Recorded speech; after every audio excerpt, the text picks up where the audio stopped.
Top of the day to you all. Welcome to Module 5 of PD 505, Curriculum Philosophy. The other time we met, we talked about the different types of curricula. Today we shall be talking about curriculum philosophy. A curriculum philosophy is a set of values or criteria that guides all decision making when developing a curriculum, according to Wiles, 2005. Educators utilize philosophy to create curricula by setting priorities. There are 5 generic educational philosophies that represent various underlying values, contributing to the curriculum development process. Every subject has philosophy guiding it. So every subject curriculum must contain the philosophy of that subject. The first form is perennialism. Perennialism states that education should focus on developing rationality and encourages subjects and doctrines taught through highly disciplined drill and behavior, control with the teacher interpreting while student is a passive recipient. The today lecture method we are using is the brain behind it are the perennialists.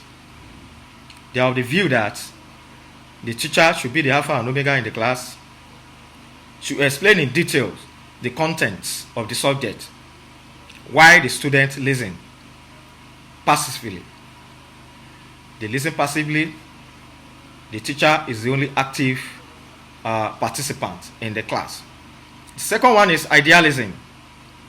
Idealism supports the refined wisdom of human beings and uses education to sharpen intellectual processes. Idealism advocates that ideas constitute what is real and permanent. That is, ideas are the only true reality. That is from the idea you have in your mind, you bring it out into reality by implementing it.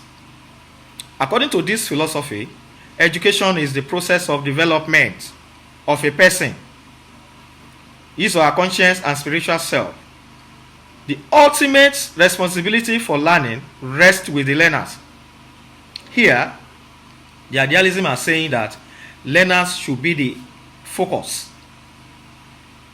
of whatever he or she wants to learn, not the teacher pouring the knowledge into their brain. The idealists, they are of the view that guided discovery method should be used to teach. You guide the students, you tell them what to do, you allow them to do it. And your own role as a teacher will be to moderate, to monitor them. They are of the view that whatever knowledge gained from such hands-on activity will last long in the memory of such students or students. The teacher is expected to be a model, like I said, friend and guide to the learners. So that is all about idealism. That's all about idealism. Now we go to realism. Realism supports teaching students about the world as it is, aligning with the notion that goodness is found in the laws of nature and the structure of the physical world. According to this philosophy, matter or objects that we see exist by themselves. They exist by themselves. That is, they exist absolutely with or without man. In other words, matter is not a construct of the human mind. That's realism for you. You should teach the nature the way they appear without adding or subtracting from it. So you teach the nature the way they are. Based on this philosophy, there should be a core curriculum for every learner. So what the realists are advocating is that there should be a core curriculum for every learner. This might be difficult to do, but if tried, there will be no dull students, because they are factored in the fact that we have fast learners, we have slow learners, we have high ability level students, we have low ability level students. So the realists are saying that we should have different curricula for each type of student we are teaching. This will allow them to learn at their own pace. The next one is experientialism. Experientialism. This one are naturalists. You learn by experience. If you see your little child trying to play with a burning flame, the experientialists are saying that don't tell the child not to go there. Allow him or her to go there. By the time he touches it and the thing hurts him or her, next time you will not need to tell him or her not to go there. He or she will know that, oh, that thing that is burning over there is dangerous.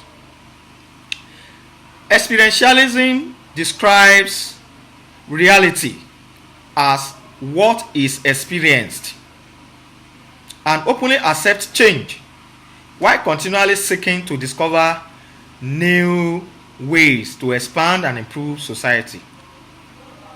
If experience is the source of knowledge, it is also a source of education. We learn by doing. I've said that. You learn by doing. And whatever you learn by doing will remain permanent in your memory. According to Dewey, the process involves identifying the problem. Before you can say a problem exists, you have to identify the problem. After identifying the problem, you form hypotheses. You form hypotheses. For instance, you have been observing that when green leaf and yellow leaves are tested for starch, it's only green leaf that tests for starch. You want to know. No, that's a problem. You have identified the problem. You now form a hypothesis that when both green leaf and yellow leaves are tested for starch, in your home, you feel the two of them will turn blue-black. That is a hypothesis. After forming the hypothesis, you go ahead.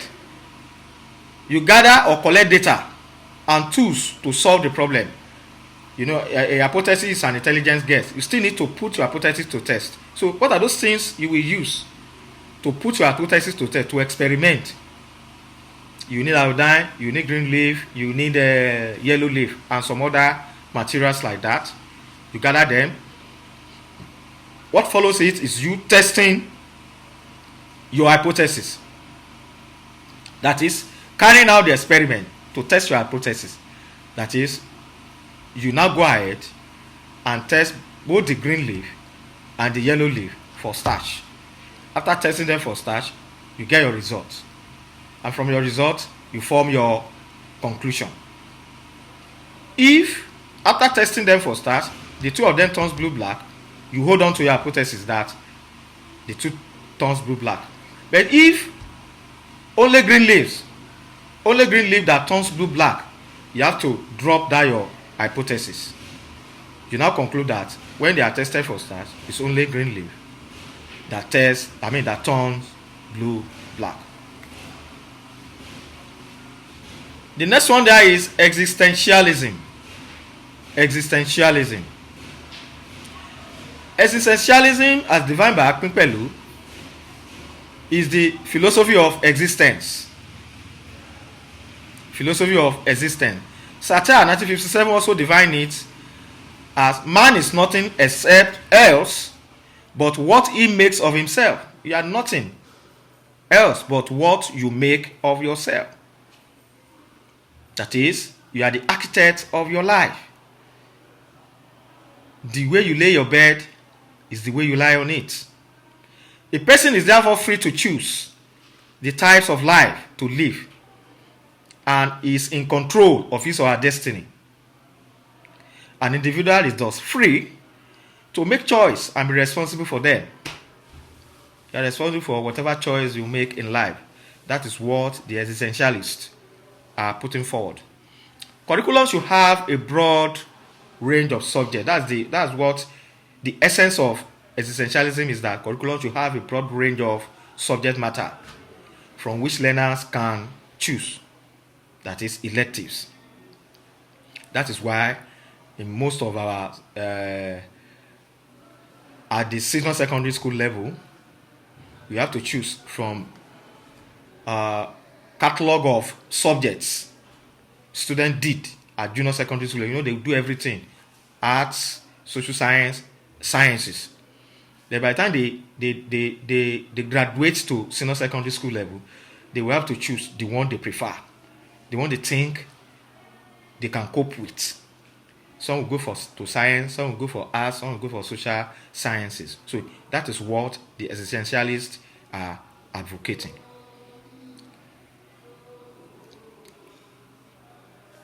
But go to the last one now: pragmatism. The pragmatists. The pragmatists are not idealists. They are practitioners. They believe in facts and figure. The proponents of pragmatism were reacting against what they considered as failures or shortcomings of the traditional school system, supported by idealism and realism. I said it the other time. Idealism and realism, they support the conventional lecture method. And that's what the pragmatists are protesting against. And they now came up with their own idea. Some of the criticism of the